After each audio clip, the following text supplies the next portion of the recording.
বন্ধুরা, ব্লকের ওয়ার্ল্ডে সবাইকে অনেক অনেক অনেক স্বাগত। আজকে তোমাদের সামনে একটা ছোট্ট রেসিপি নিয়ে আসলাম, ভালো যে তোমাদের করি, তোমাদেরকেও দেখাই। কালকে কটা ভিডিও করেছিলাম, ভিডিওতে গেছিলাম, সেটা করতে পারলাম না তোমাদের, মানে আমার স্টোরেজ ফুল জন্য আমি এটা সব ডিলিট করতে হয়েছে, দিতে পারলাম না তোমাদের। আর কাতল মাছের কালিয়াও করেছিলাম, সেটাও দিতে পারলাম না। আজকে যে পাস্তা কবে এনে রেখেছি, নিজে তো খাবে না, আমি একটু কয়েকটা পাস্তা করে, চিজি পাস্তা কীভাবে করে তোমাদের সাথে আমি শেয়ার করবো। যে এটুকুই করি, বেশি তো কেউ খাবার নেই, এই যে অল্প একটু করি। ঠিক আছে, সাথেই থাকে। এটা এখন সেদ্ধ বসাবো, তারপরে কীভাবে কী করছি না করছি সবটাই তোমাদের সাথে শেয়ার করবো। যে পাস্তা আমি খোলাই নিয়ে আসছিলাম কিনে, যদি ভালো লাগে তারপরে আবার আনবো। দিয়ে এটাকে সেদ্ধ বসাবো।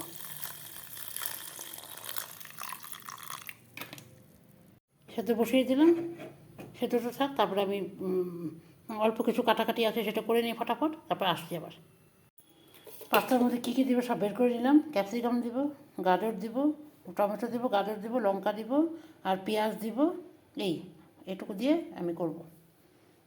আলু তো দেওয়া যায় না, সেজন্য আলুটা আমি দিলাম না। স্কিপ করা না, মানে আলু দেওয়াই যায় না এটা। ঠিক আছে, কেটে সেটে নিয়ে আবার আসছি। এটা মোটামুটি সেদ্ধ হয়ে গেছে, এটা নাম অফ করে দিব এখন। এটা সেদ্ধ হয়ে গেছে, এটা অফ করে দিব। আর হচ্ছে এই যে আমার সব সবজি কাটা হয়ে গেছে, টমেটো, গাজর, ক্যাপসিকাম আর পেঁয়াজ, এই দিয়ে আমি করবো। আর লঙ্কা আছে, লঙ্কাও আছে, যে লঙ্কা। ঠিক আছে, সাথে থাকো, আর আসছি। এই যে কড়াই বসিয়ে দিলাম, আর এখানে এটা করে রাখলাম, ঝোলা দিয়ে রাখলাম একটুখানি ঝরুক, তারপরে আমি এখন এটা শুরু করি। এই যে এই কড়াইটার মধ্যে রান্না করতে এখন খুব ভালো লাগে, একটু লাগে না কিছু না, খুব ভালো লাগে। এখন আমি সাদা তেল দিয়ে করবো অ্যাকচুয়ালি এটা। সব রকম মশলা বের করে রাখলাম, ও যদি এটা দিয়ে খেতে চায় ওটা পরে এটা করে দেবো। অরিগানো বের করলাম, চিজ বের করলাম, আর একটা বের করলাম সসের প্যাকেট। এই যে সামান্য সাদা তেল দিয়ে দিলাম। এখন এগুলো সব দিয়ে দিব এক এক করে না, সবই একসাথেই দিয়ে দিব। জলটা ঝরিয়ে নিই, জল আছে হয়তো এটার মধ্যে।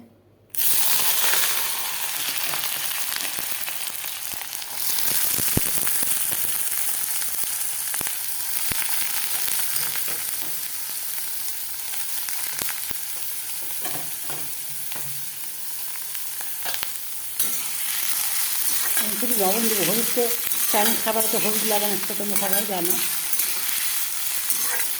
একটু লবণ দিয়ে দেবো, লবণ দিয়ে একটু নাড়াচাড়া করলাম। এখন আমি এটাকে হালকা একটুখানি ভেজে নেব, পরে দেবো চিজটা।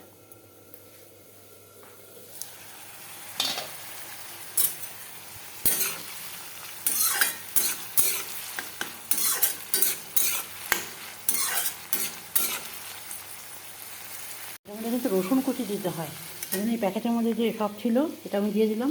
রসুন কুচি দিতে ভুলে গেছি জন্য এটা দিয়ে দিলাম। রসুন কুচি দিতে হবে, রসুন কুচি, আদা কুচি সবই দিতে হবে।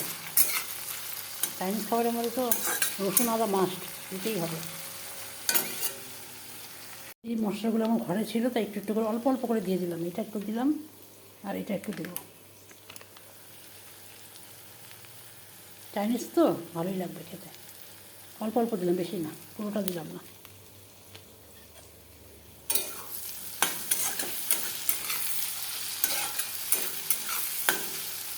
মোটামুটি সেদ্ধ হয়ে গেছে, ভাজা ভাজা হয়ে গেছে আমার।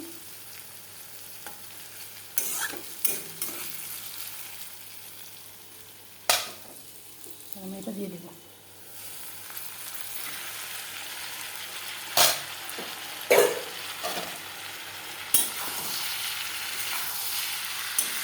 সুন্দর হচ্ছে দেখতে।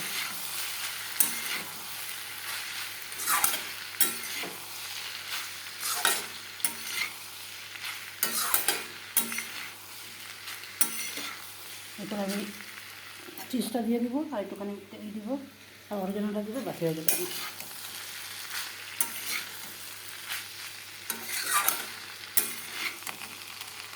আমাদের আর এর মধ্যে গোলমরিচের গুঁড়ো অবশ্যই দিতে হবে, কারণ চাইনিজ খাবারের মধ্যে গোলমরিচের গুঁড়ো মাছ দিয়ে দিলাম।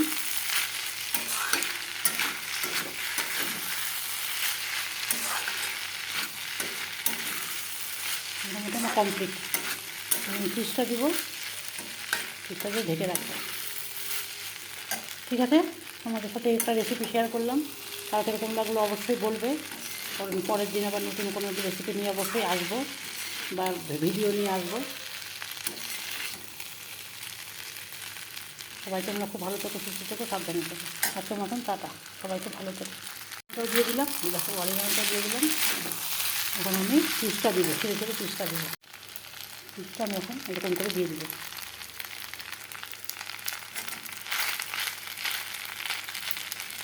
এখন গ্যাসটা অফ করে দিব।